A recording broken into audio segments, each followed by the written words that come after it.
Berlatar belakang di sebuah rumah yang jauh dari hiruk-pikuk kebisingan perkotaan, terlihat seorang wanita sedang duduk sambil memegang sebuah senjata api yang apabila kita perhatikan dengan seksama dari mimik wajahnya dapat diasumsikan bahwa ia sedang memiliki beban pikiran yang sangat amat berat adanya. Wanita ini bernama Zoe. Sekilas dalam pikirannya terlintas sebuah adegan pergenjotan yang ia lakukan dengan seorang pria yang ia panggil dengan sebutan ayah. Sebelum Anda semua membuat kesimpulan sendiri, sedikit informasi bahwa pria ini adalah ayah tiri Zoe. Setelah berpikir dengan sangat matang tentang semua beban yang serasa tidak kuat lagi untuk ia bendung, akhirnya Zoe memutuskan untuk mengacungkan pistol tersebut pada dirinya. Maka inilah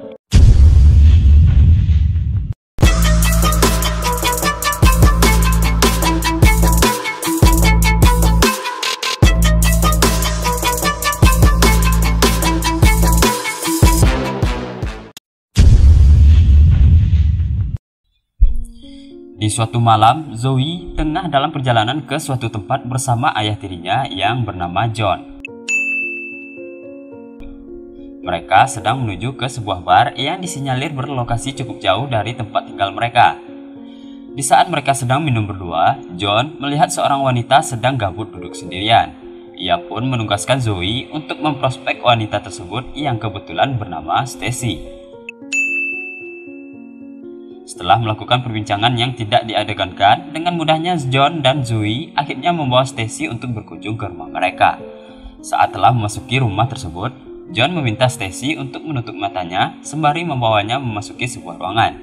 Di dalam ruangan itu, John mulai memotret Stacy seraya berkata, "Welcome to hell." Stacy yang kebingungan langsung memperhatikan sekitarnya. Alangkah terkejutnya ia, dan sebenarnya saya juga, ternyata itu adalah ruangan yang terlihat seperti ruang penghukuman, di mana terdapat banyak sekali alat penyiksaan. Stacy yang ketakutan langsung berteriak, namun apalah daya, nasi sudah menjadi lontong. Ia telah terkunci dengan seorang psikopat yang mendapatkan kepuasan dengan menyiksa wanita. Ternyata si John ini telah banyak memakan korban sebelumnya, terbukti dengan banyaknya foto korban yang telah ia pajang di dinding ruangan tersebut. Di tempat lain terlihat seorang wanita yang sedang berjalan kaki sendirian. Ia bernama Jen. Karena melihat sebuah mobil yang kebetulan melintas di sana, Jen berinisiatif untuk meminta tumpangan dengan mengacungkan jari jempolnya. Mobil tersebut akhirnya berhenti.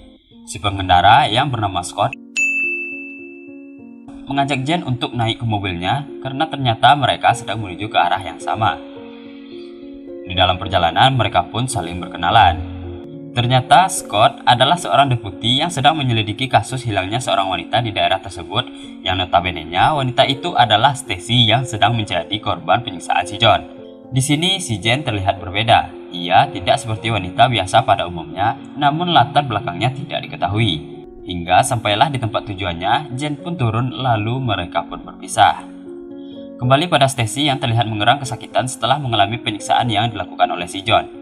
Zoe yang masih memiliki hati nurani tidak tega melihat Stacy yang lemah tak berdaya bagaikan babi yang menjadi santapan harimau. Di sini Zoe memberi Stacy dua pilihan: terus-menerus menerima siksaan dari si John atau mengakhiri rasa sakitnya.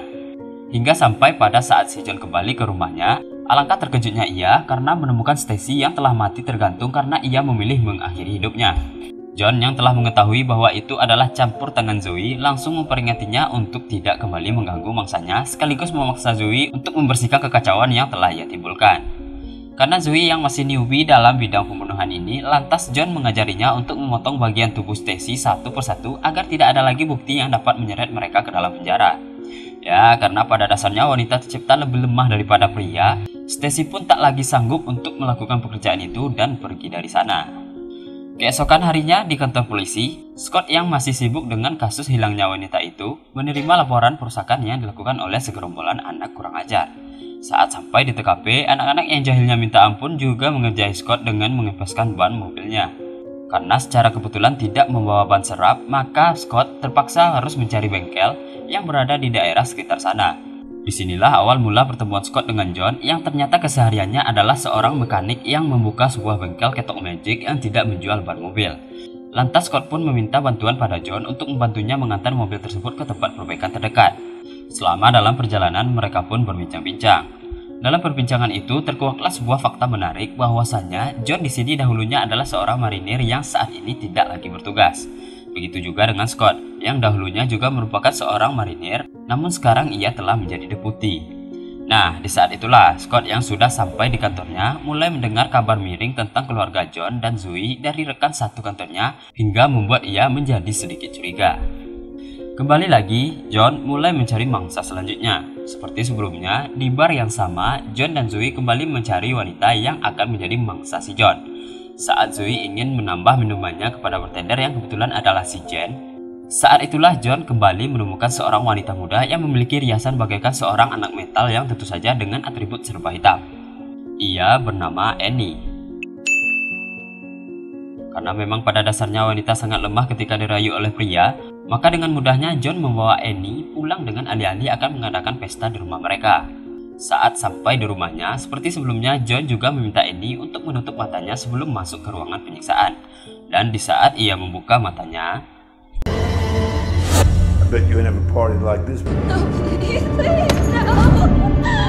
disinilah mulai diperlihatkan bagaimana metode kejam yang dilakukan oleh si John untuk melakukan penyiksaan kepada korbannya. Dengan berbagai macam alat bantu agar rasa sakit dari penyiksaan yang ia lakukan dapat dirasakan hingga mendarah daging oleh korbannya. Di sini dapat diambil sedikit kesimpulan bahwasanya John memiliki pemikiran bahwa ia sedang bertindak sebagai utusan sang pencipta untuk menghukum para wanita yang menjatuhkan harga diri mereka, dengan kata lain, maaf bisa dibilang murahan. Scott yang sedang dihantui oleh kecurigaan terhadap si John mulai mencari berkas nostalgia tentang informasi para tentara yang satu angkatan dengannya. Karena kebetulan John juga bertugas pada tahun yang sama. Di sini ia menemukan sebuah foto tentang si John yang sulit untuk ia mengerti. Setelah menggali lebih dalam, Scott pun menemukan informasi yang mana John sebelumnya diberhentikan dari kemiliteran karena melakukan sebuah pelanggaran. Sejak saat itu, ia mengubah namanya dan menikah dengan seorang janda yang memiliki anak, di mana anak tersebut adalah Zoe. Setelah 2 tahun pernikahannya, sang istri bunuh diri, lantas John mengambil hak asuh Zoe dan hidup dengannya hingga saat ini. John yang telah menyiksa Annie selama semalaman kembali mengecek untuk melepas ikatan tangannya yang diganti dengan ikatan leher. Di sini terlihat keganasan dari siksaan si John yang mana si korban lebih memilih mati daripada harus terus-menerus disiksa oleh si John.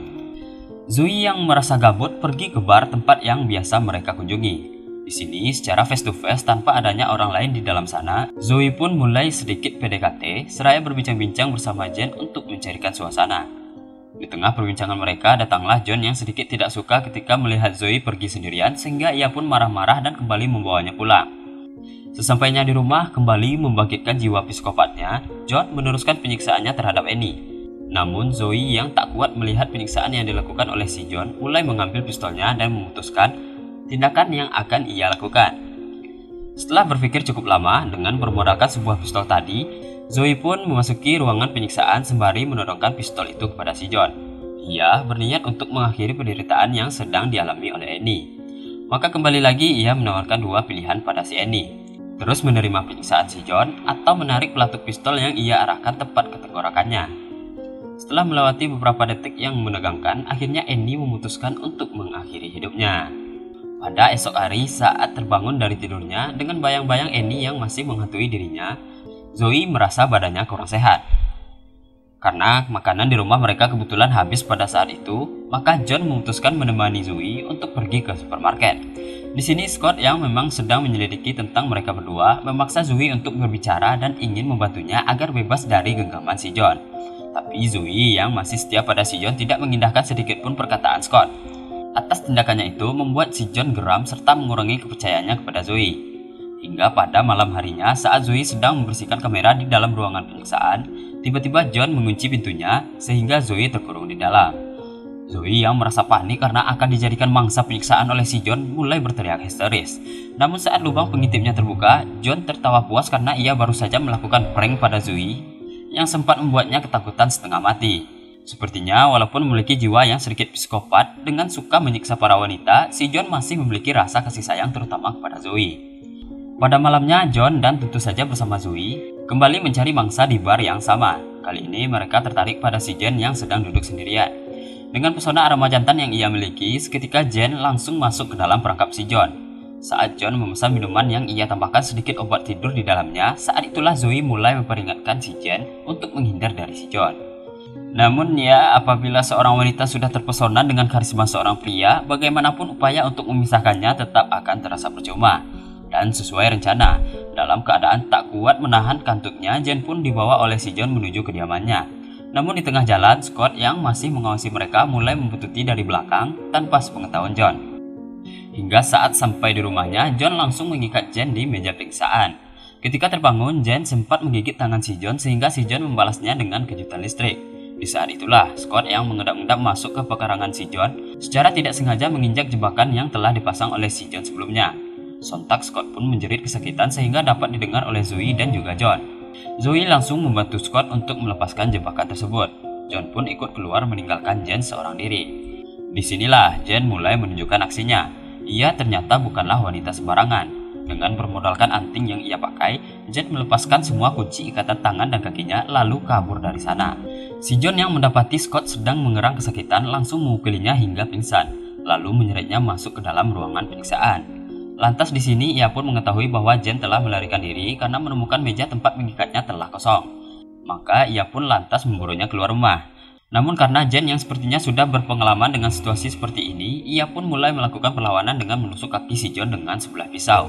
Tapi tidak hanya sampai di sana, kembali melakukan perlawanan, Jen mulai menyerang si John dengan sebuah mesin senso.